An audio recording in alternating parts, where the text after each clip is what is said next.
I guess I just met the demons. Demons were not so easy to come across.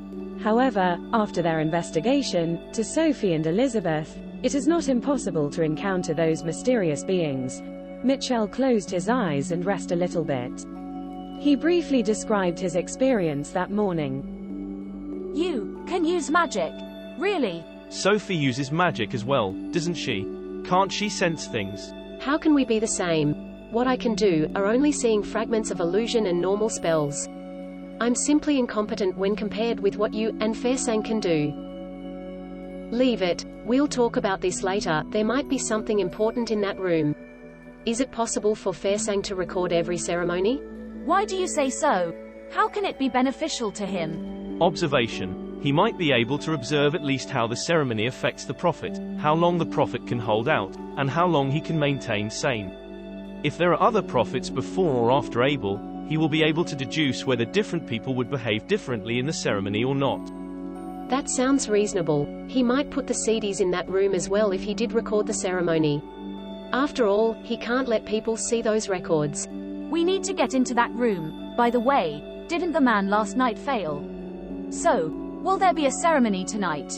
It will be a problem if we have no excuse to enter the Farsang mansion. I guess yes. Didn't Farsang force Alice to perform the ceremony every night before?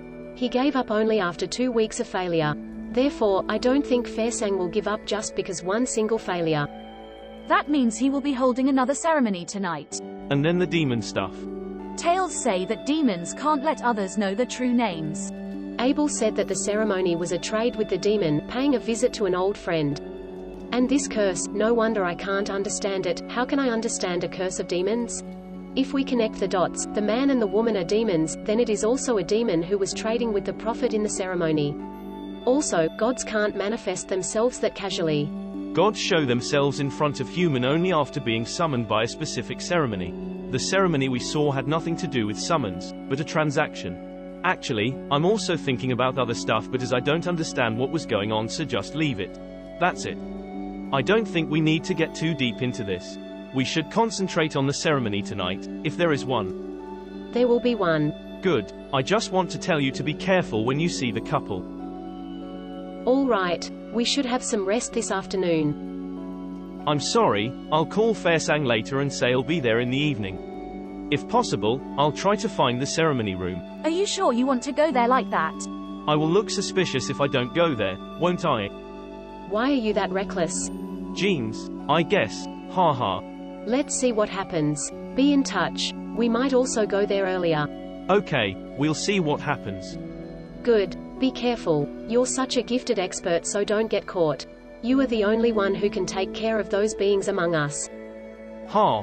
Ha ha. By the way, Sophie, can you do a divination? The results of my divination are very abstract. They may not be useful. It's fine. Just try. All right. Sophie took out a bag and grabbed a handful of small stones, which had symbols on them. She threw them on the table, then took out some tea leaves in her luggage and sprinkled them on the small stones.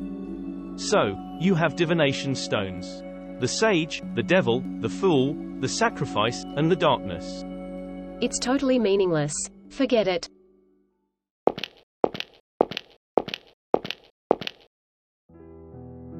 I'm sorry about what happened this morning, Mitchell. No problem. I heard from the servants that the fire came out of nowhere and was very strange. Yes, the fire started on the kitchen floor, which is covered with tiles. It is very difficult to catch fire. The smoke did not trigger the smoke sensor in the kitchen and spread rapidly. I couldn't believe it when I heard it. I even thought if any magic was involved in this or not. Ha ha. Well, how can we explain this bizarre fire if we exclude that possibility? If so, do you know what kind of magic it was? What? Mr. Farsang, that is a difficult question. I have been studying in this field for a few years only. Besides, I majored in religion. How can I answer that question as an expert in magic? Apart from these, magic isn't something that you can be found everywhere. You make jokes in a serious tone, Mr. Farsang. Oh, really? It is an amazing world. Birds of a feather flock together, isn't it? I once heard a rumor at an auction. You probably already knew that. A member from the Livre family was supposed to join the auction as a guest of honor. However, Michael's face was pale due to painful headache. When he knew what Albert was going to say, his face became even paler. Mr. Livre was unable to join us because he lost his mind. He was a man who would do anything for the sake of knowledge. I remember that guests at the auction said that he was obsessed with magical books, and that every day he tried all kinds of ceremony and magic in the basement of his house.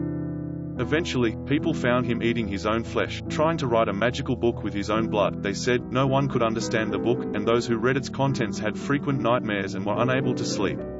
I must correct you, Mr. Fairsang. That is not a rumor. He was my uncle. The whole family was talking about it at the time. Unfortunately, magic is something abstract, and not all of us believed in this story. I'm of two minds whether to believe it or not, but that doesn't mean that I understand magic. I have never learned any magic from my uncle or any other family members. What I know about magic is merely records in literature. I see. I thought the same idiom is applicable in every situation. The fanatical pursuit of mysterious knowledge flows in your vein, doesn't it? As you said, the world is amazing. At least the same thing didn't happen to you, Mr. Fairsang. To me, magic, especially the real magic that you have, is something surreal. I've never even come across a supernatural phenomenon.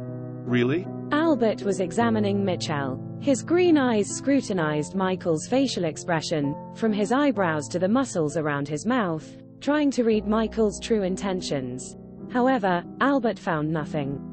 He could only conclude that Mitchell was not fully engaged in the dinner at the moment.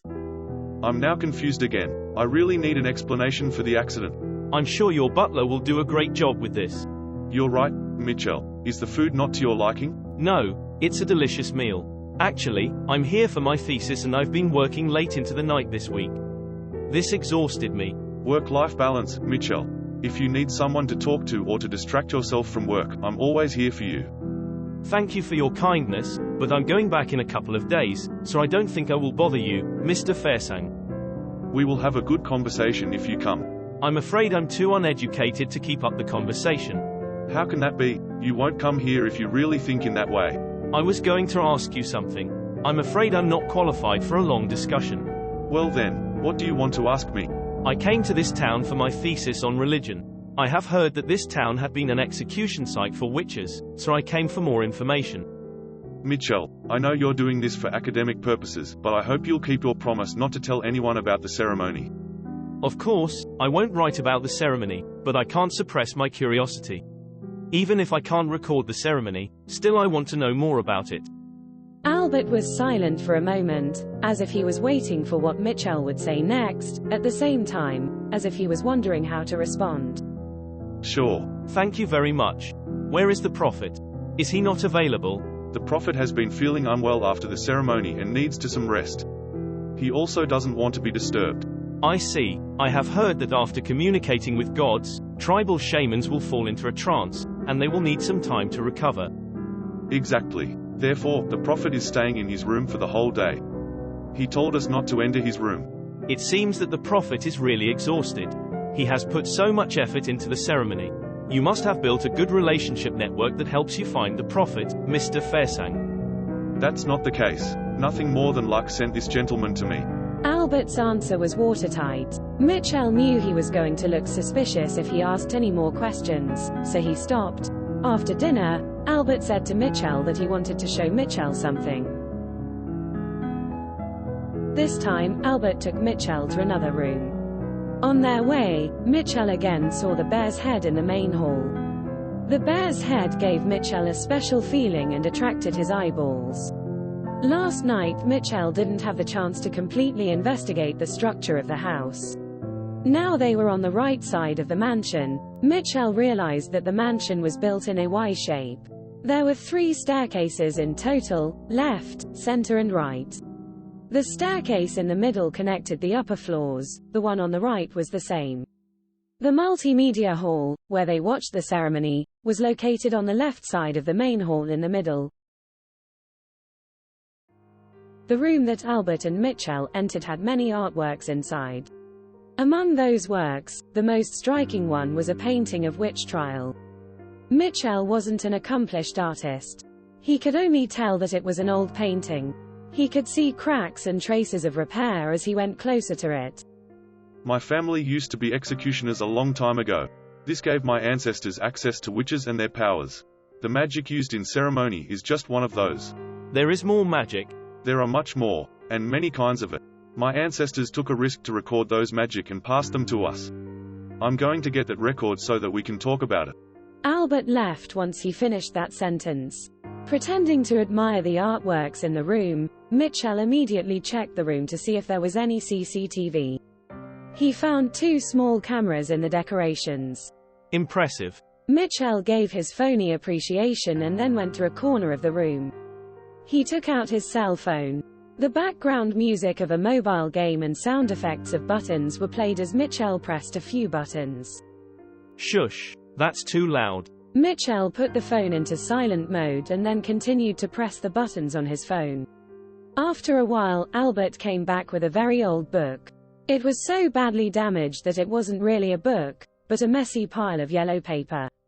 Albert placed the book on the table and opened. He was so careful with it.